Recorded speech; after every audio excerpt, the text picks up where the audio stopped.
اعوذ باللہ من الشیطان الرجیم بسم اللہ الرحمن الرحیم السلام علیکم ورحمۃ اللہ وبرکاتہ۔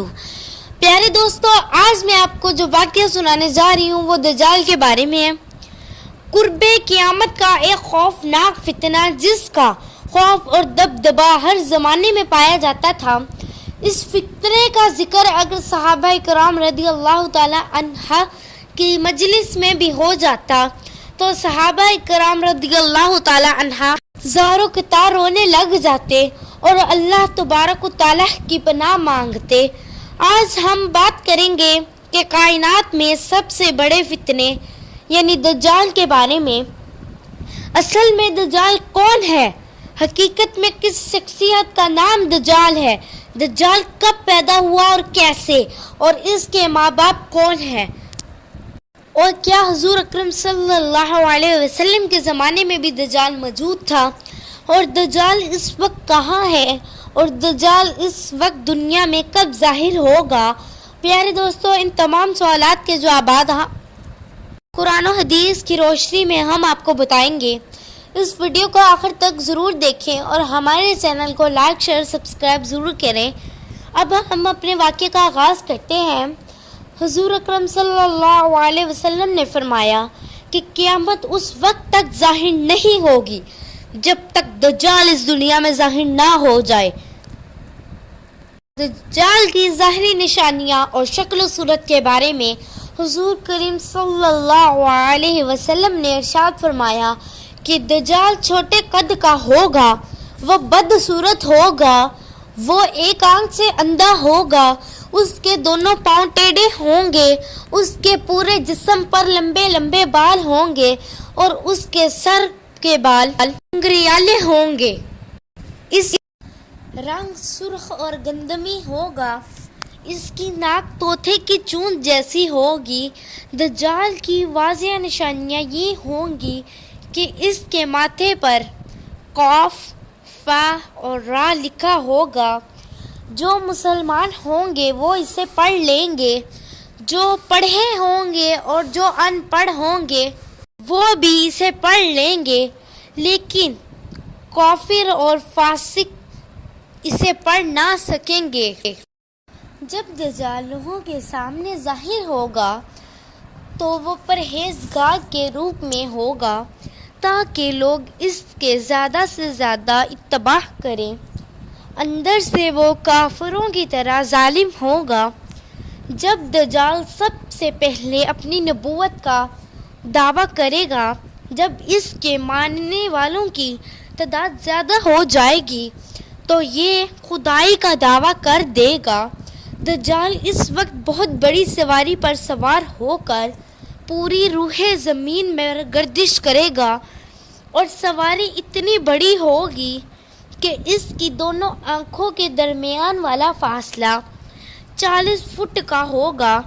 دجال کے پاس بے شمار طاقتیں ہوں گی اور بے شمار مال و دولت ہوگی اور وہ روح زمین کی تمام نہروں پر اس کا قبضہ ہوگا۔ اس کی اجازت کے بغیر کوئی اس میں پانی نہ پی سکے گا۔ یہ لوگوں کو گمراہ کرنے کے لیے طرح طرح کی شعبدہ بازیاں دکھائے گا۔ جب دجال آسمان کو حکم دے گا تو وہ بارش برسائے گا اور جب زمین کو حکم دے گا تو وہ سبزہ اگائے گی۔ اس وقت دجال اپنے آپ کو خدا کہے گا۔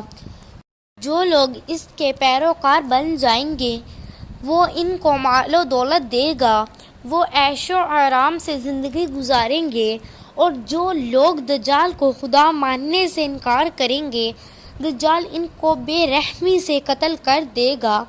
دجال بجلی سے بھی زیادہ تیز رفتار زمین کے اندر گردش کرے گا اور وہ دنیا کے ہر کونے میں جائے گا، اور اس وقت تمام مسلمان اسے پہچان لیں گے اور کافر اور اسرائیلی اس کی حمایت کریں گے اور اس کو خدا مان لیں گے۔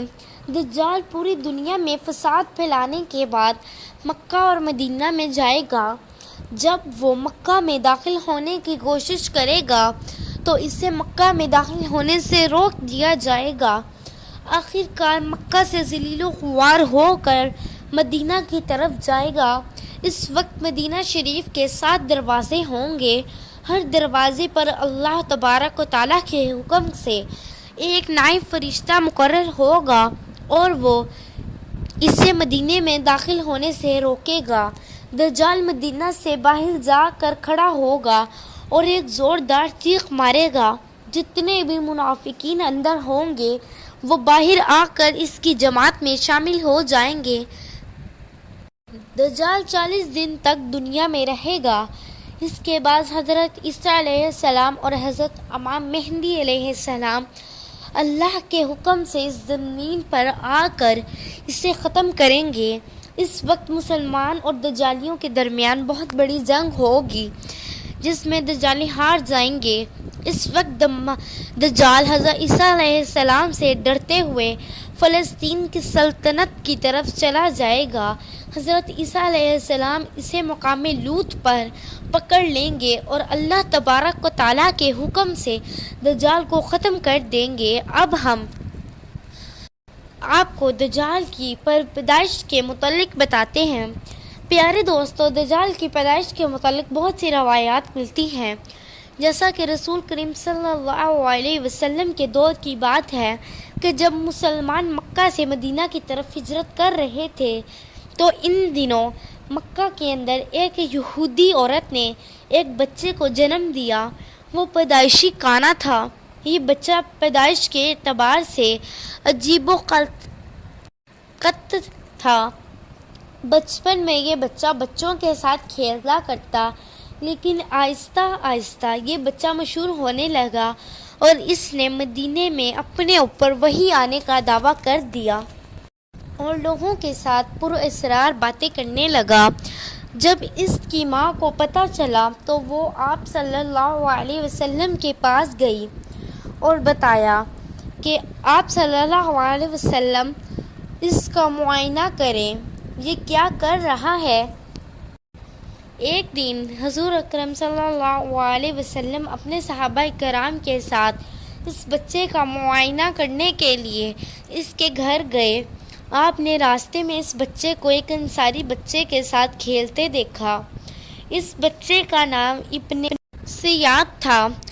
آپ صلی اللہ علیہ وسلم کے ساتھ حضرت عمر فاروق رضی اللہ تعالی عنہ اور دیگر صحابہ کرام بھی تھے۔ اس وقت ابن سیاد بلوغت کے قریب تھا لیکن ابھی جوان نہ ہوا تھا۔ جب آپ اس کے قریب گئے لیکن اس کو پتہ نہ چلا تو آپ صلی اللہ علیہ وسلم نے اس کی کمر پر تھپ تھپایا اور اس سے فرمایا، ابن سیاد، کیا تم گواہی دیتے ہو کہ میں اللہ کا رسول ہوں؟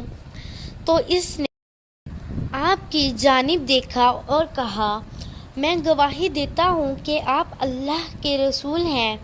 اس کے بعد اس بچے نے آپ صلی اللہ علیہ وسلم سے کہا کہ آپ گواہی دیتے ہیں کہ میں اللہ کا رسول ہوں۔ اس پر آپ صلی اللہ علیہ وسلم نے فرمایا کہ میں اللہ اور اس کے رسولوں پر ایمان لایا ہوں۔ اس کے بعد آپ نے ابن سیاد سے پوچھا کہ تم کیا دیکھ سکتے ہو؟ اس بچے نے کہا کہ میں سمندر پر عرش دیکھتا ہوں۔ اس وقت آپ نے فرمایا کہ وہ ابلیس کی چال ہے، اور پھر اس بچے نے کہا کہ میرے پاس سچی اور جھوٹی خبریں آتی ہیں۔ یہ بات سن کر آپ نے فرمایا کہ تیرا معاملہ الٹ ہو گیا۔ اس کے بعد حضور اکرم صلی اللہ علیہ وسلم نے فرمایا، میں نے تمہارے لیے چھپانے والی چیز چھپائی ہے۔ دراصل اس وقت آپ نے اپنے دل میں لفظ دخان چھپایا تھا۔ وہ بچہ آپ سے کہنے لگا کہ آپ نے دل کے اندر جو چیز چھپائی ہے وہ الدخ ہے۔ اس پر آپ صلی اللہ علیہ وسلم نے فرمایا، جا ذلیل، تیری قدرت بڑھ نہیں سکتی۔ اس وقت حضرت عمر رضی اللہ تعالی عنہ نے فرمایا، اگر آپ حکم دیں تو میں اس کی گردن اڑا دوں۔ آپ صلی اللہ علیہ وسلم نے فرمایا، نہیں، اسے چھوڑ دو، اگر یہ سچا ہے تو اسے قتل نہیں کر سکتے۔ اور اگر یہ جھوٹا ہے تو اسے قتل کرنے میں کوئی بلائی نہیں۔ مدینے کے لوگ اس بچے کے بارے میں کہتے ہیں کہ شیطان اس کے پاس آتے تھے اور عرش الہی کی خبر دیا کرتے تھے، جبکہ آپ صلی اللہ علیہ وسلم نے اس بچے سے معاملے میں سکونت اختیار کی کیونکہ آپ پر وحی نازل نہ ہوئی تھی۔ اس ابن سیاد کے بارے میں لوگ ابن سیاد کو دجال مانتے ہیں۔ ایک روایت میں ہے کہ حضرت عمر آپ کے سامنے ابن سیاد کو دجال کہتے، لیکن آپ اس معاملے پر سکونت اختیار کرتے اور آپ حضرت عمر کو منع بھی نہ کرتے کہ وہ ان کو دجال کہیں۔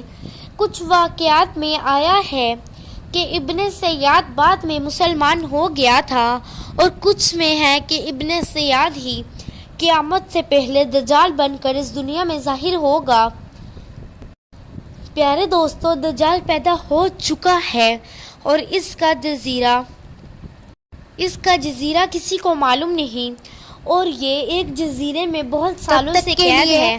یہ قیامت سے پہلے اس دنیا میں آئے گا۔ پیارے دوستو، اس طرح کی مزید ویڈیوز کے لیے ہمارے چینل کو لائک، شیئر، سبسکرائب ضرور کیجیے گا۔ ملتے ہیں اپنی ویڈیو میں۔